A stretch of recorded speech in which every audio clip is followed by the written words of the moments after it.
Shalom, Bapak Ibu Saudara yang dikasihi oleh Tuhan Yesus Kristus. Bersyukur saat ini kita boleh kembali bersekutu dalam KIS bulan Mei. Dan sebelumnya kita akan berdoa dulu. Bapa, kami mengucap syukur untuk setiap kemurahan Tuhan, untuk kebaikan Tuhan di dalam kehidupan kami. Sehingga kami saat ini Tuhan, Engkau beri kesempatan untuk kami boleh bersekutu di dalam KIS pada saat ini. Dan sebentar firman Tuhan akan ditaburkan. Kami memohon pertolongan kuasa Roh Kudus boleh mengurapi kami semua, menaungi kami semua, sehingga hamba-Mu yang menyampaikan boleh dengan pertolongan Roh Kudus boleh menyampaikan dengan terang, dengan jelas, dan jemaat yang mendengarkan boleh diberkati dan boleh mengubahkan hidup kami Tuhan. Terima kasih ya Bapa, kami menyerahkan seluruhnya waktu ini ke dalam tangan-Mu. Di dalam nama Tuhan Yesus kami sudah berdoa, haleluya, amin. Ya, kita hari ini akan belajar dari kitab Yohanes pasal 1. Ayatnya diambil dari ayat 19 sampai dengan 28. Saya akan bacakan dulu ya saudara. Dan inilah kesaksian Yohanes ketika orang Yahudi dari Yerusalem mengutus beberapa imam dan orang-orang Lewi kepadanya untuk menanyakan dia, "Siapakah engkau?"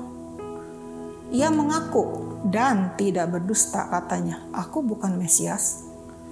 Lalu mereka bertanya kepadanya, "Kalau begitu, siapakah engkau?" "Elia." Dan ia menjawab, "Bukan." "Engkau kan nabi yang akan datang?" Dan ia menjawab, "Bukan." Maka kata mereka kepadanya, "Siapakah engkau? Sebab kami harus memberi jawab kepada mereka yang mengutus kami. Apakah katamu tentang dirimu sendiri?" Jawabnya, "Akulah suara orang yang berseru-seru di padang gurun, luruskanlah jalan Tuhan, seperti yang telah dikatakan Nabi Yesaya." Dan di antara orang-orang yang diutus itu ada beberapa orang Farisi. Mereka bertanya kepadanya, katanya, "Mengapakah engkau membaptis jikalau engkau bukan Mesias, bukan Elia, dan bukan Nabi yang akan datang?" Yohanes menjawab mereka, katanya, "Aku membaptis dengan air, tetapi di tengah-tengah kamu berdiri Dia yang tidak kamu kenal, yaitu Dia yang datang kemudian daripadaku. Membuka tali kasutnya pun aku tidak layak." Hal itu terjadi di Betania yang di seberang sungai Yordan, di mana Yohanes membaptis. Ya, ini satu perikop yang menarik saudara dan sangat penting. Bukan hanya pada waktu itu tetapi juga saat ini bagi kita sekalian. Mari kita lihat satu persatu ya. Di dalam ayat 19, inilah kesaksian Yohanes ketika orang Yahudi dari Yerusalem mengutus beberapa imam dan orang-orang Lewi kepadanya untuk menanyakan dia, untuk menanyakan kepada Yohanes Pembaptis. Underline ayat 19, "Siapakah engkau?" Ini penting saudara, untuk semua orang. Suatu pertanyaan tentang identitas. Nah, mungkin ini akan menimbulkan satu hal yang bukan dimaksudkan di dalam ayat ini, ya. Ketika seseorang bertanya, "Kamu siapa?" "Saya si A, saya istri si B, saya dosen, saya guru, saya pendeta." Bukan itu yang ditanya saudara ya. Ayat 20. Ia mengaku dan tidak berdusta. Ini yang penting. Suatu pengakuan yang jujur, tidak berdusta ya. Dia bilang apa? "Aku bukan Mesias." Terus 21, "Kalau begitu kamu siapa?" "Elia." "Bukan." "Nabi yang akan datang?" "Bukan."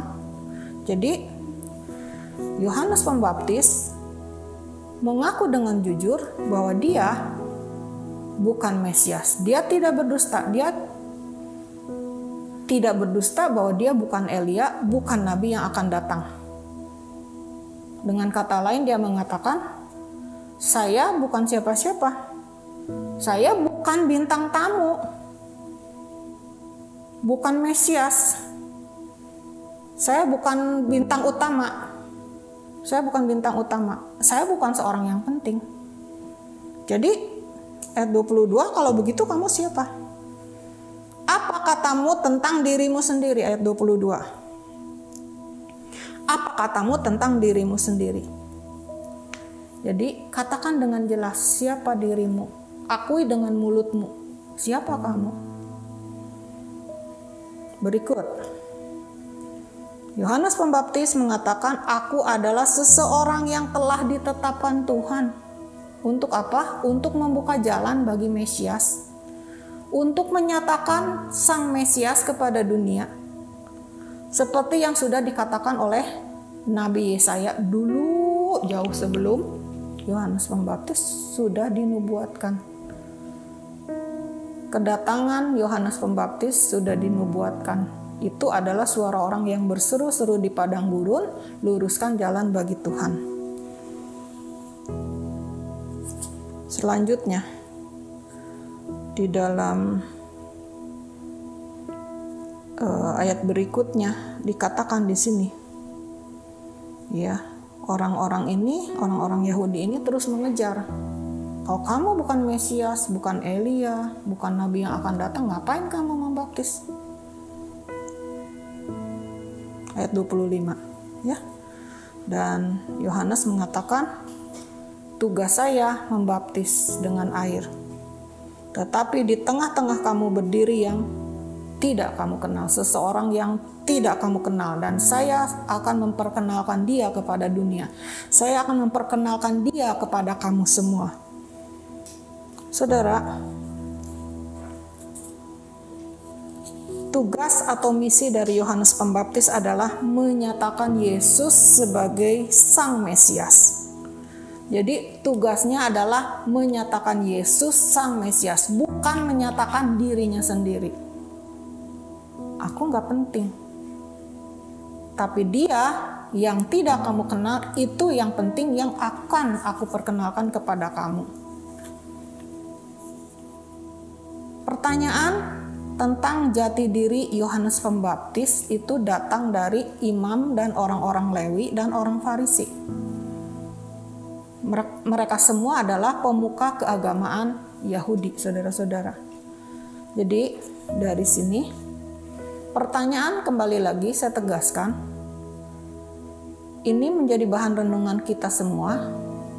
Pertanyaan ini juga untuk kita. Ketika pertanyaan siapakah engkau diajukan kepada kita, bukan masalah hal-hal yang fana. Apakah engkau berpendidikan, bagaimana status ekonomimu, bagaimana status jabatan keagamaanmu, itu nggak penting, saudara.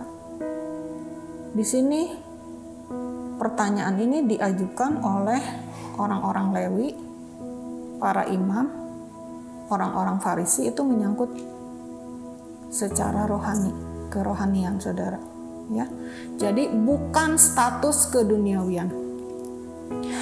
Lalu mereka mempertanyakan apa yang dikerjakan, yaitu membaptis. Jika bukan Mesias, bukan Elia, bukan nabi yang akan datang, kenapa Yohanes Pembaptis itu membaptis? Dan kembali lagi mengenai isi kesaksiannya. Jadi tugas Yohanes Pembaptis adalah menyaksikan Sang Mesias, memperkenalkan Sang Mesias, menyatakan Sang Mesias kepada dunia, dan isi kesaksiannya adalah Yesus Kristus Sang Mesias, Anak Domba Allah. Yohanes Pembaptis berterus terang menunjukkan yang mana Mesias, bukan dirinya, tapi yang itu, Tuhan Yesus Kristus. Dia mengatakan, dia yang datang kemudian daripadaku. Memang urutan pelayanannya Yohanes Pembaptis itu lebih tua 6 bulan daripada Yesus Kristus, urutan kelahirannya. Tetapi yang menarik di dalam ayat 15 dikatakan demikian, saudara. Yohanes memberi kesaksian tentang dia dan berseru katanya, inilah dia yang kumaksudkan ketika aku berkata, kemudian daripadaku akan datang dia yang telah mendahului aku, sebab dia telah ada sebelum aku. Urutan kelahiran di dunia Yohanes Pembaptis itu sudah ada sebelum Yesus, 6 bulan sebelumnya. Ya, tetapi di dalam ayat 15 dikatakan dia yang telah mendahului aku sebab dia telah ada sebelum aku. Satu lagi di dalam ayat 30. Dialah yang kumaksudkan ketika kukatakan kemudian daripadaku akan datang seorang yang telah mendahului aku sebab dia telah ada sebelum aku. Itu bukan artinya urutan keberadaannya di dalam dunia. Dengan kalimat ini sebenarnya Yohanes Pembaptis sedang menyatakan bahwa Yesus Kristus itu adalah Allah kekal. Allah yang kekal. Allah yang sudah ada dari kekekalan sampai kekekalan. Jadi walaupun di dunia Yohanes Pembaptis lahir lebih dulu daripada Yesus Kristus, tetapi Yesus adalah Allah dari kekal sampai kekal, sudah ada sebelum Yohanes Pembaptis ada, saudara. Dia yang datang kemudian daripadaku. Ayat 29-34 itu adalah isi tugas Yohanes Pembaptis. Tugasnya diringkaskan adalah memperkenalkan atau menyatakan Yesus kepada Israel. Dia katakan ayat 29, pada keesokan harinya Yohanes melihat Yesus datang kepadanya dan ia berkata, lihatlah anak domba Allah yang menghapus dosa dunia. Ini yang penting. Kesaksian Yohanes Pembaptis yang penting adalah ini. Dia menyatakan inilah Yesus Sang Mesias yang menghapus dosa dunia sebagai anak domba Allah yang dikorbankan. Jadi kita tarik sekarang untuk kita saat ini pertanyaan yang sama untuk saudara dan untuk saya. Pertanyaannya, siapakah kamu? Kemudian diperlukan jawaban yang jujur, jawaban yang terus terang, bahwa kita adalah bukan orang yang suci, bahwa kita adalah orang berdosa, bahwa kita adalah orang yang mendapat kemurahan dan kasih karunia Allah, orang yang diampuni dosa-dosanya, orang yang diangkat menjadi anak Tuhan, orang yang diselamatkan dari hukuman kekal. Kapan? Hanya ketika kita menerima Yesus Kristus yang disaksikan oleh Yohanes Pembaptis tadi sebagai Tuhan dan Juru Selamat. Karena keselamatan tidak ada di dalam nama yang lain kecuali di dalam Yesus Kristus, Immanuel. Saudara, tidak ada satu jalan pun, tidak ada satu agama pun, tidak ada satu kepercayaan pun yang atasnya kita dapat diselamatkan dari murka Allah. Di luar Tuhan, kita adalah orang-orang yang dimurkai Tuhan. Di luar Tuhan, kita adalah orang-orang yang terjual di bawah kuasa dosa. Di luar Tuhan, kita adalah orang-orang yang sudah ada di bawah hukuman. Di dalam Yohanes 3 ayat 18 dikatakan, barang siapa percaya kepadanya, kepada Yesus, ia tidak akan dihukum. Barang siapa tidak percaya, ia telah berdosa, bukan akan dihukum, tapi memang sudah berada di bawah hukuman, sudah pasti dihukum. Sebab ia tidak percaya dalam nama Anak Tunggal Allah. Kamu adalah orang-orang yang akan binasa jika kamu tidak percaya Yesus Kristus. Yohanes 3 ayat 16. Allah mengasihi dunia ini sehingga ia mengaruniakan anaknya yang tunggal supaya setiap orang yang percaya kepadanya tidak binasa, melainkan beroleh hidup yang kekal. Saudara, hanya orang-orang yang percaya pada anak tunggal Allah yang tidak binasa tetapi beroleh hidup yang kekal. Itu yang kita amini, saudara-saudara. Orang-orang yang hidup sebagai seteru Allah jika kita tidak menerima Kristus. Kristus adalah alat pendamaian kita dengan Allah. Jika kita tidak menerima Kristus, kita ada dalam keadaan terputus dengan Allah. Kita adalah orang-orang yang dimurkai Allah. Kita perlu diperdamaikan dengan Allah melalui Yesus Kristus. Jadi pertanyaannya, siapakah kamu? Itu akan menjadi sebatas permukaan saja. Menyangkut jabatan, menyangkut status, menyangkut keberadaan kita. Kapan? Di hadapan manusia. Ketika saya tanya, kamu siapa? Saya anak si A. Kamu siapa? Saya B. Kamu siapa? Saya seseorang yang bekerja sebagai C.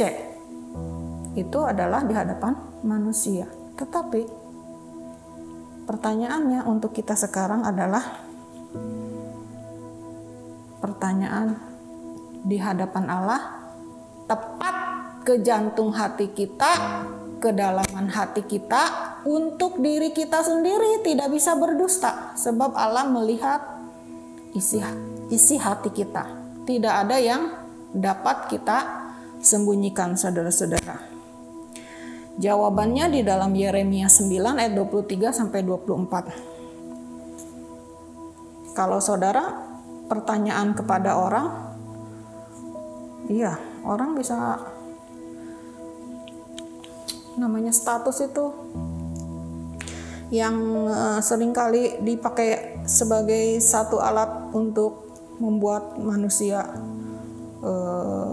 semakin berdosa, semakin jatuh di dalam dosa. Itu 3 katanya ya, harta, tahta, wanita. Tapi saya mau lihat ayatnya di dalam Yeremia 9 ayat 23. Beginilah firman Tuhan, janganlah orang bijaksana bermegah karena kebijaksanaannya. Orang pintar ya, jangan sombong karena pintar. Janganlah orang kuat bermegah karena kekuatannya. Kuat apanya? Ya apa sajalah. Kuat secara ekonomi, kuat secara kuasa, mungkin punya kedudukan di masyarakat dan sebagainya. Ya. Janganlah orang kaya bermegah karena kekayaannya. Tetapi siapa yang mau bermegah, baiklah bermegah karena yang berikut. Bahwa ia memahami dan mengenal aku, bahwa akulah Tuhan yang menunjukkan kasih setia, keadilan dan kebenaran di bumi. Sungguh semuanya itu kusukai, demikianlah firman Tuhan. Jadi pertanyaan siapakah engkau? Gak penting, dijawab dengan saya. Iya, saya orang berada, saya orang berpendidikan, saya orang yang berbuat kebajikan, saya orang yang baik dan sebagainya, bla bla bla bla. Saya seorang pendeta sekalipun, saya seorang pastor, saya seorang gembala. Nggak penting. Pertanyaannya sekali lagi langsung menembus jantung hati kita. Di hadapan Allah, siapakah saya? Siapakah saudara?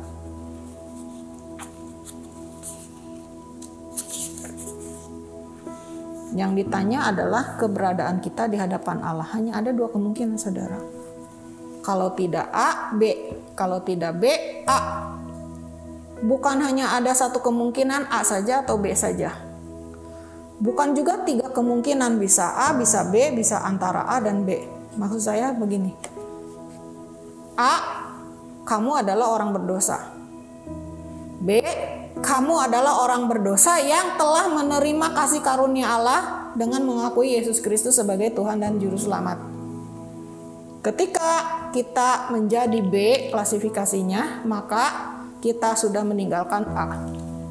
Dari gelap kepada terang. Sudah berpindah. Tidak lagi A.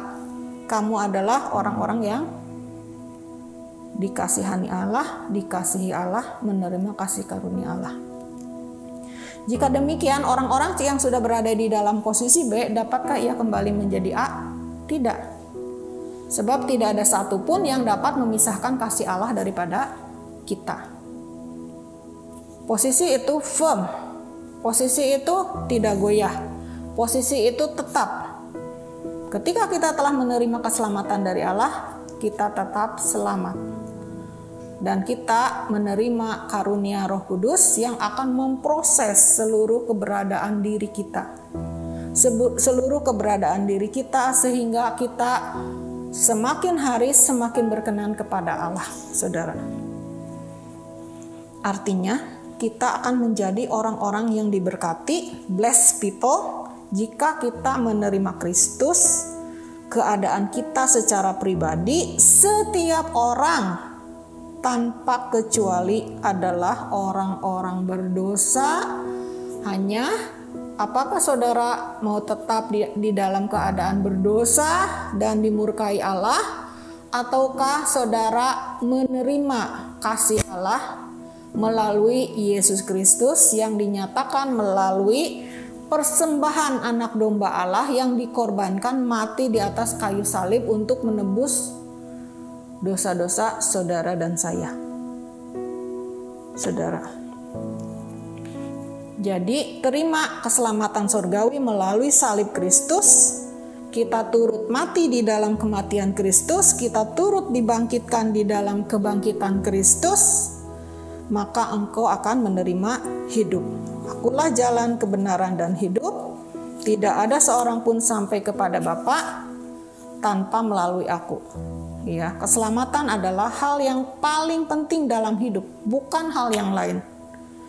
Bukan kekayaan. Apa gunanya kamu memperoleh seluruh dunia ini jika jiwamu binasa? Saudara. Jadi kesimpulannya, ada satu pertanyaan penting untuk tiap-tiap orang di antara kita. Siapakah kamu? Dibutuhkan jawaban yang jujur. Siapakah kamu sesungguhnya di hadapan Allah, bukan di hadapan manusia? Apakah kamu orang-orang yang dimurkai Allah atau orang-orang yang diberkati Allah? Masih ada harapan, saudara. Terima Kristus, maka engkau akan menjadi orang-orang yang diberkati, dikasihi Allah, dan mendapat hidup yang kekal. Allah memang mengasihi semua manusia, tetapi tidak semua manusia mau menerima kasih Allah. Buka hatimu, terima kasih Allah, terima Yesus Kristus sebagai anak domba Allah yang sudah dikorbankan bagi kita. Maka engkau akan beroleh hidup yang kekal. Jadi ini bahan renungan untuk kita semua. Sudahkah saudara menerima keselamatan dalam Yesus Kristus? Kalau belum, terima Tuhan Yesus Kristus mumpung masih ada kesempatan. Ya. Amin. Demikian renungan saat ini. Kita akan berdoa, saudara-saudara. Bapa di dalam surga, kami mengucap syukur Tuhan untuk firman Tuhan yang Engkau tanyakan satu pertanyaan penting kepada kami semua, tiap-tiap kami pribadi demi pribadi. Tuhan, siapakah kami di hadapan Engkau? Bapak, kami mengucap syukur Tuhan, seberapa banyak dari kami yang sudah menerima Engkau sebagai Tuhan dan Juru Selamat pribadi kami. Kami mengucap syukur bahwa Engkau sudah mengaruniakan anak-Mu yang tunggal untuk menebus dosa-dosa kami dan memperbolehkan kami memperoleh hidup yang kekal, untuk kami boleh kembali kepada Bapa. Bapa, terima kasih karena melalui Yesus Kristus kami sudah diperdamaikan dengan Allah. Kami sudah diampuni dosa-dosanya, kami sudah diangkat menjadi anak, dan kami menjadi ahli waris bersama-sama dengan Kristus. Kami berdoa untuk mereka yang belum menyadari posisi mereka, dan biarlah melalui renungan ini mereka boleh memikirkan di manakah posisi mereka, apakah mereka posisi A sebagai orang-orang berdosa yang dimurkai Allah, ataukah mereka sudah di dalam posisi B sebagai orang-orang yang diberkati Allah, yang menerima kasih karunia Allah. Berdoa untuk mereka yang masih dalam posisi A, Tuhan tolong supaya mereka boleh menyadarinya dan boleh menerima kasih Kristus di dalam kehidupan mereka. Terima kasih ya Allah untuk satu hal yang penting di dalam kehidupan kami yang kami perlu pikirkan. Terima kasih untuk firman Tuhan. Kami berdoa saat ini untuk semua anak-anak Tuhan di dalam masa COVID ini Tuhan yang belum berakhir. Tuhan Engkau menolong, biarlah kerohanian mereka tidak pudar Tuhan, iman mereka tetap kuat. Tuhan yang boleh teguhkan iman mereka, boleh tetap kuat di dalam persekutuan dengan Roh Kudus, boleh tetap mempermuliakan mereka di dalam kehidupan mereka Tuhan, tetap mengagungkan Engkau sebagai Tuhan dan Juru Selamat, dan tetap hidup sesuai dengan yang Engkau kehendaki. Berdoa untuk mereka yang belum menerima Engkau, biarlah Tuhan tolong supaya mereka boleh menerima keselamatan yang daripada Tuhan. Berdoa untuk gereja kami, Tuhan tolong untuk mereka yang terimbas COVID ini Tuhan, mereka mungkin kehilangan pekerjaannya, Tuhan yang menolong. Tuhan yang tolong juga untuk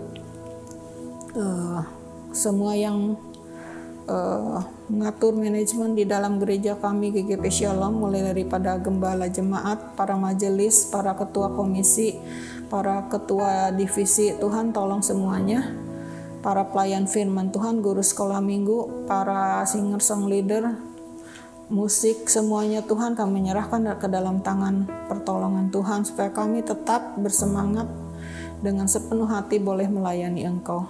Tuhan kuatkan kami semua dan Tuhan berkati kami. Terima kasih ya Bapa. Di dalam nama Tuhan Yesus kami sudah berdoa. Haleluya. Amin.